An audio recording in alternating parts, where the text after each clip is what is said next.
Hey everyone, and welcome back to the channel. Today, we're diving into a story from ancient history that's packed with drama, misunderstandings, and some serious lessons about leadership and respect. It all starts with David, the king of Israel, trying to do something genuinely kind. So, the king of the Ammonites, Nahash, had passed away. Now, David and Nahash had a history of goodwill, so David decided to send a delegation to Nahash's son, Hanun, to express his condolences. It was a standard diplomatic gesture, a way to say, hey, I'm sorry for your loss, and I want to continue the peaceful relationship our fathers had. This was David extending an olive branch, hoping to build on the foundation of past loyalty and establish a strong, peaceful bond with the new Ammonite king. It was a classic move to maintain regional stability and show respect.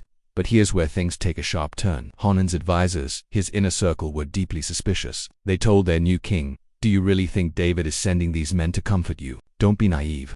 He's sending them as spies to check out our city, to map our weaknesses, so he can come and conquer us." They completely misinterpreted David's kindness, viewing it through a lens of fear and paranoia. They couldn't imagine that a powerful king like David would genuinely offer sympathy without some hidden agenda. This distrust poisoned the well from the very beginning. Instead of taking a moment to consider David's track record or the history between their nations, Hanun listened to his fearful advisors, and what he did next was not just a diplomatic blunder. It was a profound and calculated insult. He seized David's envoys, shaved off half of each man's beard, and cut their garments in half at the hip, leaving them exposed and utterly humiliated. He then sent them away in this disgraceful state. Now, we have to understand the cultural context here. In ancient Israelite culture, a man's beard was a symbol of his honor, his manhood, and his dignity. To forcibly shave it was one of the most degrading things you could do, and cutting their clothes to expose them was an added layer of extreme shame. This wasn't just a snub. It was a public declaration of contempt. Hanun was essentially spitting in the face of King David and the entire nation of Israel. He took a gesture of peace and twisted it into an act of war. When David heard what had happened to his men, he was, of course, angry, but his first reaction was one of compassion for his humiliated envoys.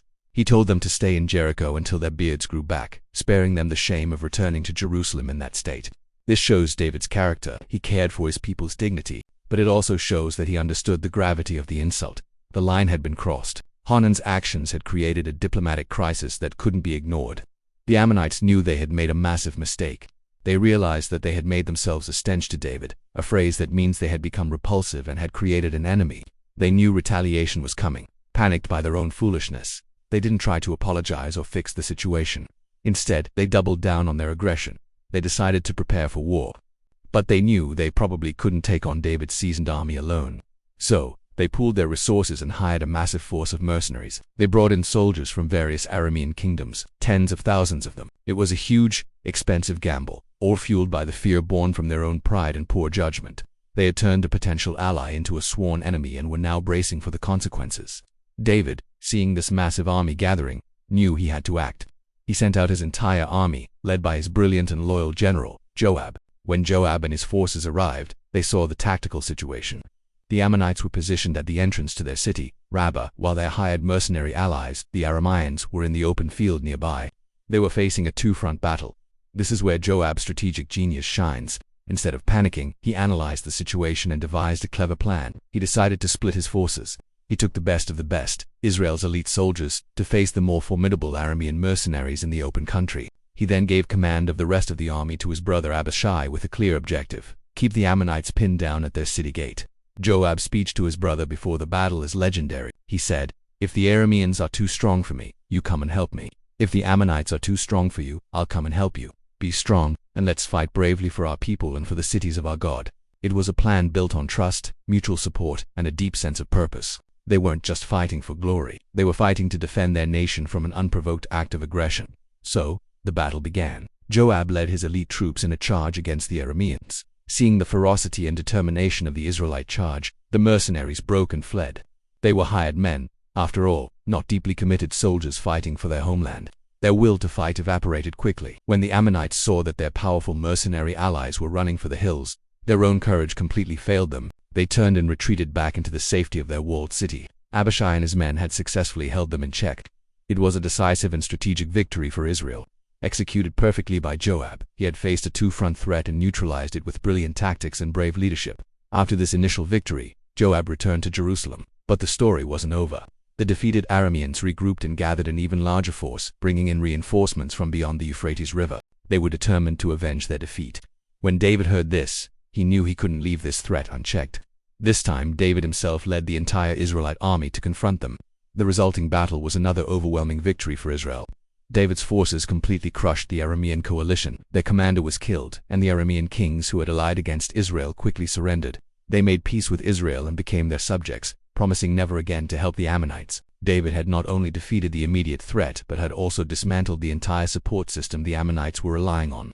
With their allies gone, the Ammonites were isolated and vulnerable. The following spring, David sent Joab back to finish the job. Joab and the army besieged the Ammonite capital, Rabbah. This time, there were no mercenaries to help them and no escape. The siege was long and difficult, but eventually, the city fell. The defeat of the Ammonites was total. Their nation was subjugated, and its people were put to forced labor, a common practice for conquered nations at the time. It was a harsh end to a conflict that should never have happened. This whole chain of events serves as a powerful cautionary tale. It all started with an act of kindness from David, a simple gesture of condolence and peace.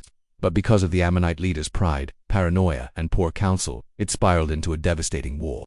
They chose suspicion over trust, insult over respect, and aggression over diplomacy.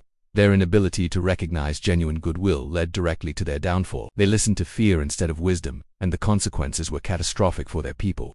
The story highlights the incredible danger of pride and inhospitableness in leadership. Hanun's arrogance blinded him to the opportunity for a powerful alliance and instead created a powerful enemy.